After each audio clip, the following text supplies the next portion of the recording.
오늘은 무거운 은혜라는 제목으로 하나님의 말씀을 함께 나누겠습니다. 야곱의 가정으로 다시 시선이 바뀌게 됩니다. 야곱은 보고 들은 것에 대하여 이야기합니다. 사실 이 패턴은 룻기에도 나오는 표현이죠. 이제 모압에서 나오미가 기근이 들어 가나안 땅을 베들레헴을 떠났다가 다시 그곳에 여호와께서 함께 하신다는 것을 듣고 또 보고 나오미가 돌아갔던 장면이 떠오르는 그런 본문이라고도 할 수 있습니다.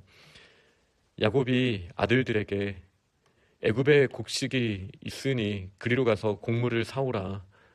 우리가 살기 위해서 그 방법밖에 없다라고 말을 하고 요셉의 형 10사람을 애굽으로 보내게 됩니다.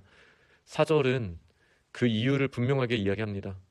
재난이 베냐민에게 미칠까 두려워하는 마음에 이제 형들과 함께 보내지 않는 선택을 야곱이 한 것이죠. 여기서 저희는 과거의 문제가 여전히 해결되지 않았다라는 것을 분명히 알 수 있습니다. 요셉이 애굽에 간 지 시간이 꽤 되었지만 그러나 여전히 이 가정은 바뀌지 않고 있습니다.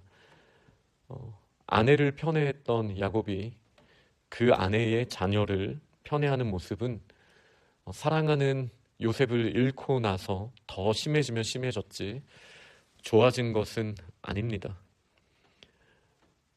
요셉과 베냐민을 더 사랑했다라는 것은 그 형들에 대한 마음이 어떠했을지 어떻게 보면 해를 당해도 된다라는 전제가 있다라고 형제들이 느끼지 않았겠습니까? 이 가정의 문제를 분명하게 드러내고 있습니다. 요셉이 이제 총리로서 곡시급할 때 형들이 요셉 앞에 이제 도착하게 되었고 그들이 땅에 엎드려 절하였습니다.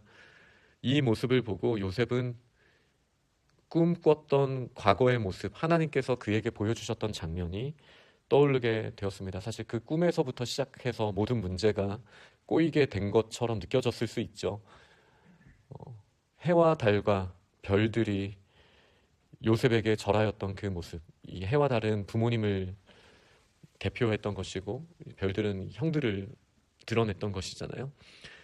그런데 이 천체가 요셉에게 절하였던 모습, 그리고 집단들이 요셉에게 절하였던 그 꿈을 형들에게 이야기했을 때 이때 요셉의 마음을 우리가 정확하게 알 수는 없지만 결국 형들에게 미움이 더 정확하게 발동하게 되었고 꿈꾸는 자가 오는도다라고 하면서 요셉을 죽이려고 하지 않았었습니까? 그러나 그 꿈의 모습대로 형들이 절을 하고 있는 모습을 보고 요셉은 이제 뒤에 나오는 본문들을 연결해 봤을 때 하나님의 역사하심, 예비하심에 대해서 분명하게 돌아보게 되었습니다. 그리고 그 과정 가운데 한 가지가 필요하다라는 것을 요셉은 분명하게 알고 그리고 형들을 알았지만 모르는 채 하였습니다. 그리고 본문은 엄한 소리로 그들에게 말하였다라고 말합니다. 저는 오늘 본문 제목을 무거운 은혜라고 했습니다. C.S. 루이스는 이 표현을 severe mercy라는 유명한 말로 표현을 하는데요. 그의 사랑하는 친구, 가족에게 썼던 표현이기도 합니다. 하나님께서 은혜를 주실 때 그냥 값없이 주신다라고 해서 우리는 값싼 은혜라고 느낄 수가 있습니다. 그러나 정말 은혜가 저희들에게 적용되는 가운데 엄한 부분이 있다라는 거예요. 묵직하고 무겁고 때로는 무서운 부분이 있다라는 거예요. 병든 사람이 자신의 병을 제대로 진단받지 않으면 어떻게 치료받을 수 있겠습니까?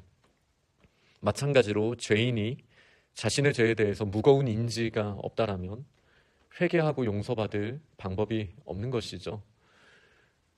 용서라는 것은 신약 성경에 특히 예수 그리스도의 가르침을 보면 반드시 잘못한 사람이 깨닫는 과정이 있어야 합니다. 잘못한 사람이 미안하다고 말하지도 않는데 내가 너를 용서할게는 성경적이지 않습니다. 이것은 무거운 은혜가 작동하는 방식이 아닙니다.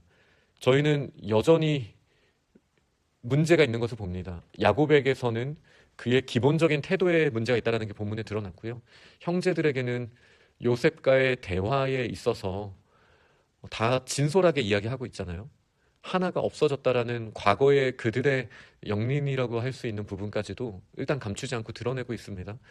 그러니 뭔가 형들에게서는 다른 변화의 조짐은 보여집니다. 뭐 태도라든지 이런 부분에서도 우리가 볼 수 있습니다. 그러나 하나 분명한 것은 여전히 과거의 모습이 그들이 분명하게 정리가 되고 매듭이 지어지고 용서받고 회개하는 모습이 있었는가? 이 부분의 과정이 반드시 필요한 거예요. 그래서 요셉은 형제들을 사랑하더라도 하나님께서 이 모든 일을 계획하셨다는 것을 알고 있음에도 불구하고 엄한 소리를 낸 것입니다. 이 무거운 은혜는요, 형들이 결국 요셉처럼 옥에 갇히게 되는 모습으로 보여집니다. 물론 짧은 시간입니다. 요셉과 비교할 수 없습니다. 그러나 그 과정을 통해서 애굽의 옥에 갇힌다라는 것, 혹은 형제에 의해서 구덩이에 갇히게 된다라는 것, 그리고 누군가에 의해서 보내짐을 강제로 당하게 된다라는 것, 형제들도 무겁게, 요셉만큼은 아니지만 무겁게 경험을 하는 것이죠. 이것에 대해서 저희는 복수라고 세상적으로 바라볼 수 있지만 전혀 다르죠. 네, 이것에 대해서 인과응보라고도 바라볼 수 있지만 전혀 다르죠. 복수와 인과응보는 우리 사람들에게 이제 그 기준을 두는 거예요. 이것이 그 사람이 행한 것에 대한 마땅한 형벌인가? 계속 보는 겁니다. 그 과정에 있어서는 은혜가 끼어들 자리가 없습니다.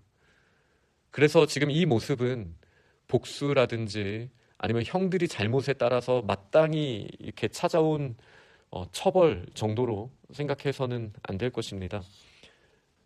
하나님의 놀라우신 은혜 가운데 이 가정이 회복하려면 그들의 잘못을 마음속 깊이 깨닫고 또 그들이 스스로 그것을 해결할 수 없는 존재임도 깨닫는 과정은 필요한 것입니다. 그리고 그 안에서 아프지만 무겁지만 하나님의 은혜가 작동하는 것을 보게 됩니다.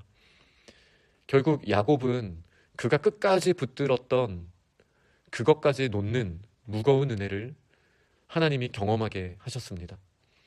형들은 자신의 잘못에 대한 무거움을 이제 인지하고 마주할 수 있는 준비, 그리고 동생에게, 그리고 속였던 아버지에게 하나님 앞에 회개할 수 있는 준비, 그 준비를 하나님이 지금 시켜주시는 것이죠. 그래서 이 무거운 은혜가 너무나 중요한 것입니다. 우리의 과거에 쓴뿌리가 있고 우리의 과거에 잘못들이 있습니다. 그리고 다른 사람들의 잘못도 마찬가지입니다. 그냥 덮어두고 가자라는 것은 전혀 성경적이진 않습니다. 그래서 지난주일 설교가 이제 권징, 징계와 사실 연결이 된 것인데요. 이것이 무거운 은혜와 연결되는 표현이기도 합니다. 그냥 덮어두는 것을 은혜라고 하지 않습니다. 우리가 해결해야 되는 문제들의 크기를 한번 바라보고 듣는 것은 너무 중요합니다. 그러나 그 가운데 우리의 힘이 한없이 작다라는 것도 우리는 다시 보게 됩니다.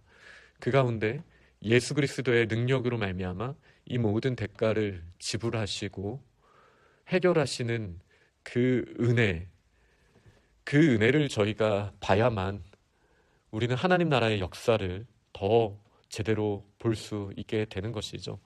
결국 형들을 가둬두고 너희 중 하나를 보내어 아우를 데려오게 하라라는 그 대가에 대해서 이야기를 했지만, 그리고 3일을 가두어 두었지만, 사실 다음 본문들에서 저희가 더 보겠지만 사실 감옥에서 풀리고 데리고 오고 더 좋은 일들로 연결되지 않습니까? 누군가는 감옥에 남게 되겠죠.